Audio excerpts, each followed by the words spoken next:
Olá! Começamos mais um programa Charme nessa semana. Lembrando a todo mundo que se puder, fique em casa. Se não puder, se precisar sair, use máscaras, higienize bem as mãos. E no programa de hoje a gente recebe a doutora Lisiane Anzanello. Ela já está de máscara aqui no estúdio, dando exemplo. Sinique, temos que dar o exemplo. Lembrando que a gente aqui está numa distância segura, mas eu acho super bacana esse hábito da gente incorporar de usar máscara, né, doutora? Verdade.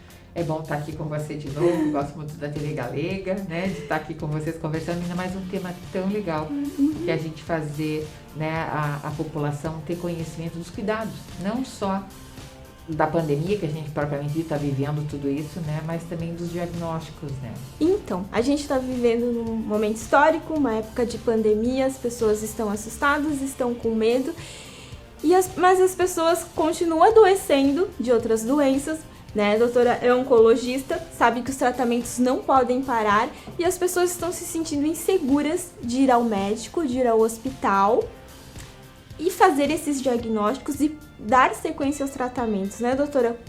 Fala pra gente como é que isso está sendo na prática. As sociedades, tanto brasileira quanto americana, as sociedades mundiais de oncologia, eles têm orientado para que a gente digamos assim, dê preferência para tratamento das pacientes para diagnósticos novos, né?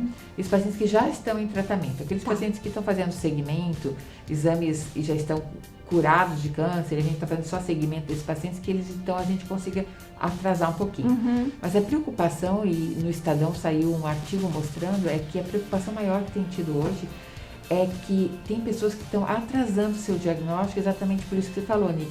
Medo de procurar o médico, né, nesse período agora, de realmente adquirir outra doença. Ou mesmo a pessoa não sabe que tem câncer, por exemplo, tem uma úlcera no estômago, ia fazer endoscopia, tem um sangramento retal, ia fazer uma colonoscopia, esses exames foram atrasados.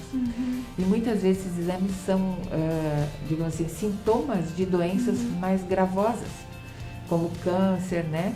E aí precisariam logo em seguida de um tratamento. Ou de uma cirurgia, né? De uma cirurgia. E algumas coisas não podem esperar, né, doutora? Exatamente. Então a gente sempre diz assim, ó, esses pacientes que estão com sintomas, e sintomas que persistem mais 2 ou 3 semanas, são sintomas mais gravosos, sangramento, dores importantes, que eles realmente liguem para o seu médico. A telemedicina agora foi regulamentada pelo CFM, pelo Conselho Federal de Medicina, né? Para que até os nossos convênios de saúde aqui regulamentaram a telemedicina. Ah, que bacana, é bom saber então, disso, as doutora. pessoas podem entrar em contato com o seu médico via telefone, agora via WhatsApp e até via, então, esse novo software que liga você ao paciente, você consegue, então, fazer uma videoconferência e uma consulta online.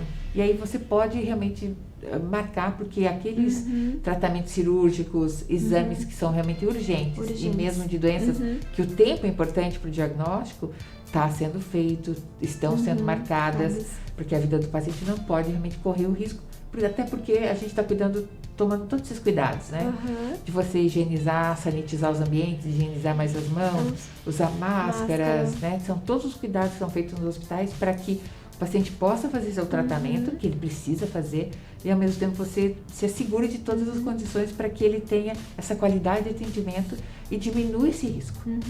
E na questão das pessoas que já estão, dos pacientes que já estão em tratamento, doutora? Bom, que tem a questão da quimioterapia, tem, né?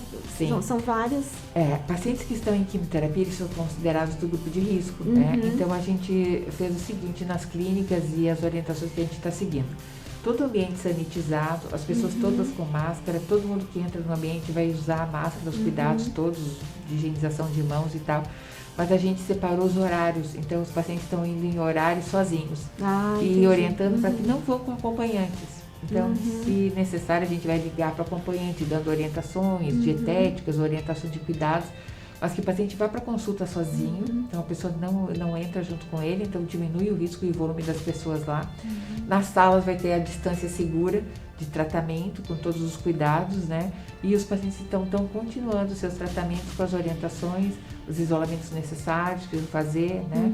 Tanto quem faz quimioterapia, quem faz radioterapia, Então, eles têm todo esse cuidado, as clínicas, de horários diferenciados, né? E ampliando os horários, ampliando o tempo, a distância dos pacientes e ficando os acompanhantes. Também todo esse cuidado de higienização que tem que ter.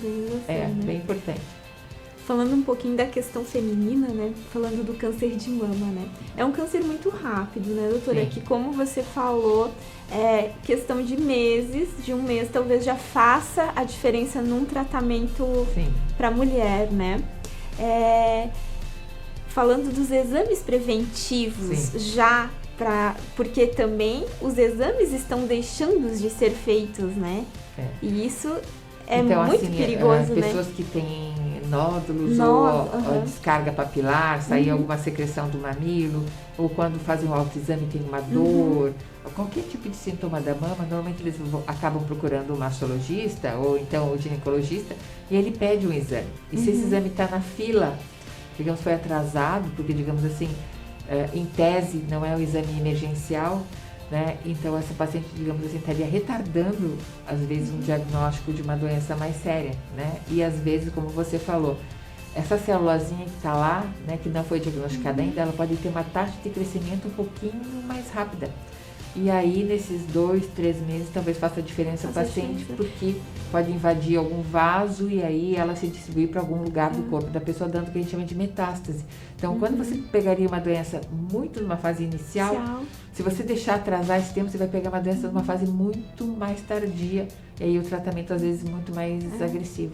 E agora, mais do que nunca, né? Você sempre fala do autotoque, né? Do autoexame na hora do banho. Eu acho que nesse momento que a gente tá mais em casa, esse exame se torna muito importante, né? Porque ele é o início de tudo, né? Então, eu sempre digo, Nick, que a mulher, ela, quando é adolescente, a primeira menstruação, ela deveria ser orientada e ser estimulada a conhecer a sua mama.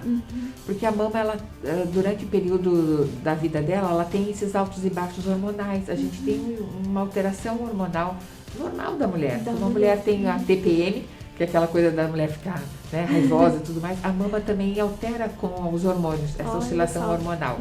Então, ela pode ficar mais densa, mais dolorida no período da ovulação, no período pré-menstrual também. Então, se a mulher tem o costume já desde mocinha, né, a ter o autoexame, ela conhece a sua mama, ela vai saber como é que a sua mama se comporta, para depois, conforme ela vai, né, envelhecendo, vai ficando então mamãe, depois ela vai conhecendo a sua mama, até a alteração de amamentação, a mama muda. Quando ela aumenta de peso, a mama muda um pouquinho. Quando ela perde peso, a mama muda de novo. Então, esse costume de você fazer autoexame uma vez quando você estiver tomando banho ou ocasionalmente na frente do espelho, não precisa ser uma neura, né? Mas assim, uma vez a cada 15 dias. Conhecer o próprio corpo, né? Exatamente. De começar a conhecer. Uma vez a cada 15 dias, ou uma vez por mês, ou durante o banho, se palpar, se conhecer, ela vai notar quando tiver alterações que realmente necessitarem de procurar o médico. Doutora, isso é importante. Isso é muito importante. Quero agradecer muito a tua presença aqui, né? Saiu do também. Consultório, deu uma entrevista pra gente nesse momento tão especial, né? Te agradeço muito e te espero mais vezes aqui. Tá. Obrigada por tudo e cuidem-se, fiquem em casa, tomem todos os cuidados que é importante nessa fase, né? Obrigada, doutora. Agora a gente vai pro comercial e já a gente tá de volta pro segundo bloco do programa.